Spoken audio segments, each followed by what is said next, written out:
नमस्कार दोस्तों, मेरा नाम है आशीष राठौर। एक बार फिर से आपका स्वागत है मेरे चैनल पर। अगर आप मेरे चैनल पर आज नए आए हैं, अगर कंटेंट पसंद आ रहा है तो चैनल को सब्सक्राइब करना मत भूलिएगा। शुरू करते हैं आज की वीडियो। आज की वीडियो दोस्तों होने वाली है ईस्टर्न डेडिकेटेड फ्रेट कॉरिडोर के ऊपर। मैं आपको हमेशा से डेडिकेटेड फ्रेट कॉरिडोर के ऊपर अपडेट देता आया हूँ। EDFC हो या WDFC, जब भी कोई मेरा अपडेट आती हैं या फिर जो भी मैंने पहले बोला होता है और अब उसका टाइम आने वाला होता है तो उसको अपडेट में बताने के लिए मैं आ जाता हूँ। तो अब आपको EDFC की मेनली अपडेट देने जा रहा हूं मैं। आप लोग जानते हैं कि खुर्जा से लेके भावपुर तक की जो EDFC का ट्रैक है वो कमर्शियली खुल चुका है, जो कि 351 किलोमीटर का है। 29 दिसंबर 2020 को पहली बार यहां पर एक तरह से कमर्शियल रन स्टार्ट हो गया था। मैं आपको बताता हूं थोड़ा सा ओवरव्यू। 1320 किलोमीटर का ट्रैक होने जा रहा है। लुधियाना से शुरू होने वाला EDFC का। लुधियाना का EDFC वाया खुर्जा होते हुए जा रहा है सीधा सोननगर, जो कि बिल्कुल लास्ट में पड़ता है बिहार में। फिर उसके बाद आपका डानकुनी तक आगे जाएगा और इन दोनों का टोटल लेंथ लगभग 1850 किलोमीटर। तो आज मैं बात करने जा रहा हूं लुधियाना से सोननगर वाले में, जो कि खुर्जा से लेकर भावपुर तक तो खुला हुआ है। और खुर्जा से ऊपर जाएंगे लुधियाना की साइड तो खुर्जा से पिलखनी और पिलखनी से आपका लगभग लुधियाना तक का जो रूट है उसका अपडेट मैंने पहले आपको दिया था लगभग 6 मई के आसपास। तो उसमें मैंने आपको टपरी जंक्शन पर काम बताया था कितना हुआ है। आज मैं उस काम को नहीं ले रहा हूं, आज मैं काम को ले रहा हूं जो कि हुआ है भावपुर के आगे। आपको मैंने एक डेडलाइन बताई थी कि भावपुर का आप रिलेट करके देख सकते हैं कानपुर से। तो मतलब कानपुर में एक नया रेलवे स्टेशन बनना था, न्यू कानपुर। उस न्यू कानपुर से प्रयागराज और फिर उसका DDU दीनदयाल उपाध्याय तक जाना था ये पूरा काम। अब सबसे पहले आपको मैं बताता हूँ डेडलाइन के बारे में। भावपुर से लेके दीनदयाल उपाध्याय तक के 2 सेक्शन बटे हुए हैं। भावपुर से सुजातपुर, इसमें कई जगहों पर सुजातपुर मेंशन हुआ है, लेकिन इसको आप शुजातपुर करके अगर आप सर्च करेंगे तो आपको पता लगेगा कि प्रयागराज से थोड़ा टाइम पहले ये स्टेशन पड़ता है। तो भावपुर से शुजातपुर 180 किलोमीटर, जिसकी डेडलाइन दिसंबर 21 होनी थी। तो दिसंबर 21 चल रहा है तो इसकी मेजर अपडेट आज आपको मैं दे दूंगा। अगला है शुजातपुर से DDU 222 किलोमीटर का ट्रैक, इसकी जून 2022 होने वाली है। उसके बाद है DDU से गंजख्वाजा 37 किलोमीटर का, जिसका दिसंबर 2021 था। तो इसकी भी आज मैं अपडेट देने वाला हूँ आपको। और फिर गंजख्वाजा से सोननगर तक का जो काम है उसकी बताऊंगा मैं आपको बात। सबसे पहली बात, मैंने आपको एक बहुत ही बड़ी अपडेट दी थी। 31 मार्च 2021 को इलेक्ट्रिक लोकोमोटिव का ट्रायल रन हुआ था गंजख्वाजा से न्यू चरेला पाथू तक। न्यू चरेला पाथू एक ऐसा रेलवे स्टेशन है जो कि सोननगर के लगभग 5-10 मिनट बाद ही पड़ता है। तो आप मान के चलिए कि गंजख्वाजा से सोननगर तक की डिस्टेंस 100 किलोमीटर है। तो ये 100 किलोमीटर का तो जो ट्रायल रन हुआ था, इससे पता लग चुका है कि ये 101% अभी तैयार है कमर्शियल रन के लिए। ठीक है, अब हम सोननगर से गंजख्वाजा आ गए। अब गंजख्वाजा से हम पीछे लौटते हैं DDU की तरफ। तो 37 किलोमीटर का ये ट्रैक रह गया। इसकी डेडलाइन क्या थी? दिसंबर 21। अब मैं आपको बताता हूँ यहाँ पे क्या मेजर काम हुआ है। दोस्तों यहाँ पर सबसे बड़ा मेजर काम अभी फिलहाल निकल करके आया है।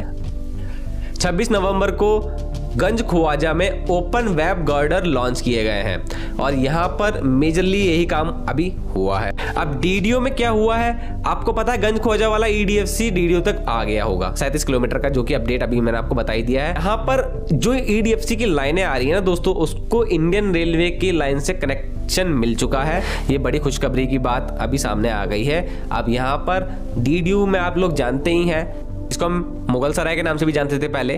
तो वहां पर है एशिया का लार्जेस्ट रेलवे मार्शलिंग यार्ड। मतलब यहाँ पर जो मालगाड़ियाँ आती हैं उनका ठहराव, वो उसके लिए जो जगह है बहुत ज़्यादा है। यार्ड बहुत सारे हैं, यहाँ पर बहुत सारा माल उतरता और चढ़ता है।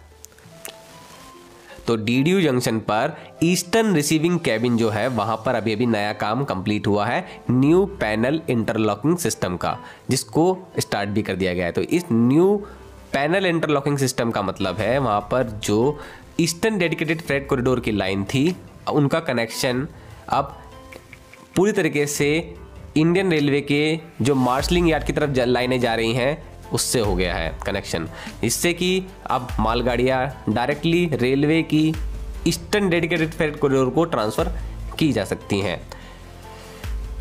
और मालगाड़ियों को अब यार्ड तक पहुंचाना भी आसान हो गया है, जो कि डेडिकेटेड फ्रेट कॉरिडोर से आ रही होंगी। किस तरफ से?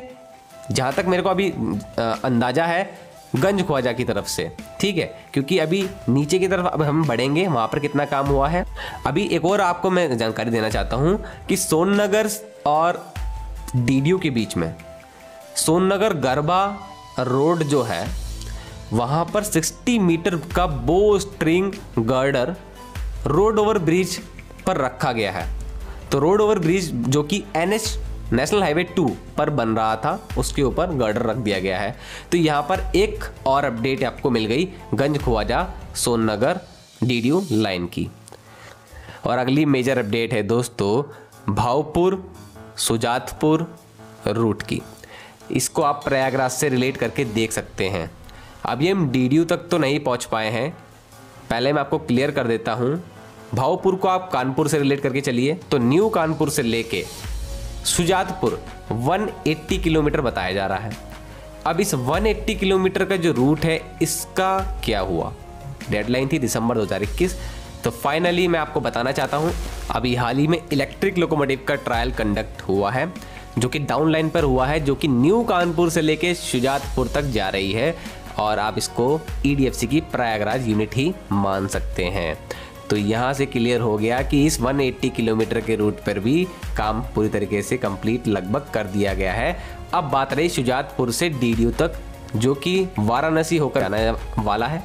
इन सभी शहरों में से जा जरूर रहा है लेकिन बाईपास करते हुए। तो ये 222 किलोमीटर का रूट है। इसकी डेडलाइन भी जून 2022 है।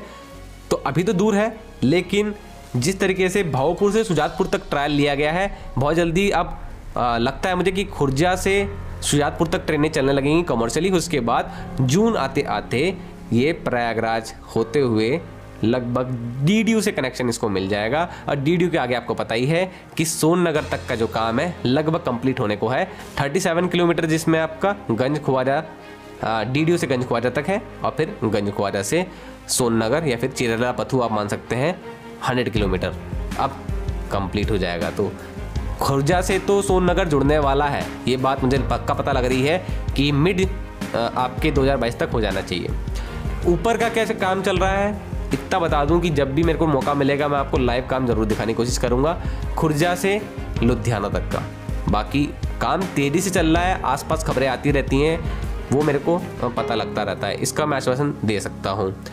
अभी तो रूट प्लेन हो रहा था, अब ट्रैक बिछाने की खबर भी वैसे सामने आ रही है। उसके बाद अब डानकुनी तक की बात करते हैं, जो कि 538 किलोमीटर का रूट है। ये डानकुनी और सोननगर का काम है ना दोस्तों, ये थोड़ा सा लेट ही होगा। इसकी डेडलाइन भी 2023 के आसपास रखी गई है, उसके भी एंड तक, क्योंकि इसमें कुछ प्राइवेट प्लेयर का उधर की स्टेट गवर्नमेंट जो बंगाल की है उसके साथ टाई अप होना जरूरी है। उसके बाद ही वो रूट क्लियर होगा बनना उसका, उसके लिए जो ज़मीनें आवंटन जो उनका होना है वो सब कुछ।